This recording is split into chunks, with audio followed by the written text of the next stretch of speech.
आपल्या मुलांची दुसऱ्यांशी स्पर्धा न करता आपल्या मुलांच्यातले वेगळेपण शोधून त्यांची स्वप्ने पूर्ण करण्यासाठी प्रोत्साहन दिले पाहिजे. कारण मुलांच्या गुणपत्रिकेला आलेली गुणांची सूज म्हणजे गुणवत्ता हा चुकीचा भ्रम पालकांच्यात असल्याचे मत व्याख्याते गणेश शिंदे यांनी व्यक्त केले.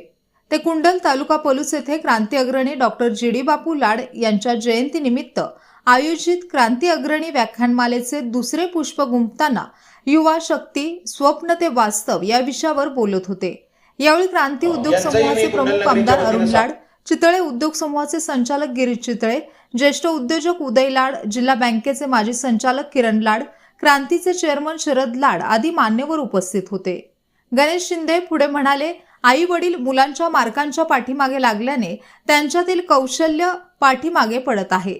शिक्षणातून स्वाभिमानी होणे अपेक्षित असताना आपण मात्र मार्कांच्या नादात स्वाभिमान शून्य होत आहोत. हे दुर्दैव आहे. नोकरीच्या मागे न लागता स्वतःचा व्यवसाय करून यशस्वी होता येतं. कारण चौकटीच्या बाहेर जाऊन विचार करून स्वप्ने पाहून ते पूर्ण करण्यासाठी प्रयत्न केला पाहिजे. हे सांगत त्यांनी तरुणांनी यशस्वी होण्यासाठी स्वतः प्रयत्न केलेच पाहिजेत, पण पालकांनीही त्याच्या पाठीशी ठामपणे उभे राहणे गरजेचे असल्याचे शेवटी सांगितले. उद्योजक गिरीश चितळे यांनी आपल्या अध्यक्षीय मनोगतामध्ये समाजाच्या प्रबोधनासाठी सुरू असलेल्या या व्याख्यानमालेचे कौतुक करत क्रांती अग्रणीच्या विचारांना उजाळा दिला. स्वागत प्रशांत आवटे, पाहुण्यांचा परिचय गीतांजली येडके, तर आभार एस अलुगडे यांनी मांडले. सूत्रसंचालन सर्जेराव खरात, पी.आर. पाटील आदींनी केले. या प्रसंगी दिलीप लाड, धनश्रीताई लाड, मारुती शिरतोडे यांच्यासह सरपंच, उपसरपंच, ग्रामपंचायत सदस्य, सर्व संस्थांचे पदाधिकारी, ग्रामस्थ मोठ्या संख्येने उपस्थित होते. स्पीड न्यूज मराठीसाठी सचिन लडगे, पलूस. मला कायम निमंत्रण असताना अतिशय ते चांगले सामाजिक बांधिलकीचे कार्यक्रम असतात. हे विशेष आवर्जून मी इथे व्यक्त करतो, नमूद करतो. अण्णा असू देत, नाहीतर शरद भाऊ असू देत, सर्वांनीच एक चितळे आणि लाड यांचा कौटुंबिक एक व्यक्तिगत संबंध आहे, तो कायम त्यांनी जपलेला आहे. आणि एक चांगला मान आम्हाला ते अशा कार्यक्रमात बोलवून देत असतात. त्याबद्दल मी त्यांना धन्यवाद व्यक्त करतो.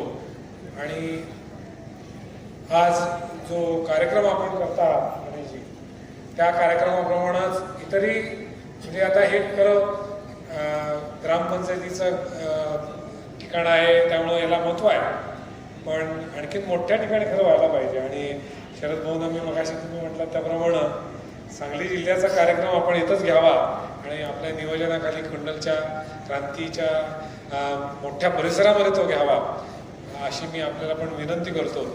आणि आपल्या वाणीच्या मध्ये मी फारसा येत नाही, मी थांबतो इथेच. परत एकदा आपल्या सगळ्यांना धन्यवाद. वाटत नाही की बाजारात जर टिकायचं असेल तर नवनवीन कौशल्य आम्ही आत्मसात केली पाहिजे. जी.डी. बापूंना आणि या सगळ्या मंडळींना त्या काळात समजत होतं की कौशल्य विकास व्हायला हवा, पोरांना तांत्रिक ज्ञान असलं पाहिजे. पण हल्ली आम्ही सगळं मार्कांसाठी करायला लागलो, म्हणजे सगळं मार्कांसाठी. म्हणजे आई वडील सुद्धा मार्क सोडून वेगवेगळ्या विषयांवरती पोरांशी बोलत असतील तर ते क्वचितच. पहिलं पोराला विचारायचं असतं, मार्क किती पडले ते सांग.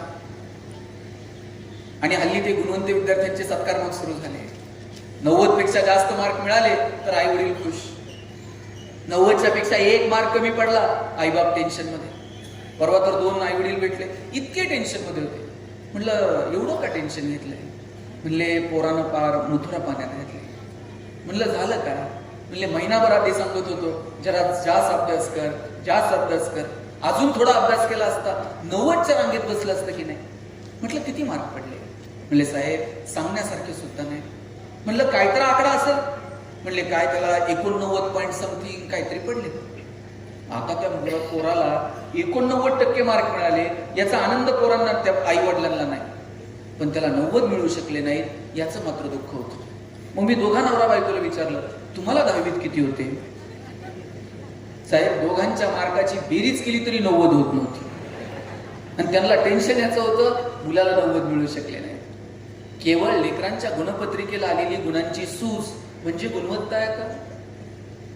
या तरुणांना जर योग्य दिशा द्यायची असेल, यांच्या स्वप्नांना जर आकार द्यायचा असेल, वास्तव परिस्थितीचं आपण भान ठेवलं पाहिजे. आणि केवळ त्यांच्या गुणपत्रिकेला आलेली गुणांची सूज म्हणजे त्यांची गुणवत्ता नाही, हे आई वडिलांनी, शिक्षकांनी, समाजाच्या महत्वाच्या घटकांनी हे लेकरांपर्यंत पोहोचवायला नको?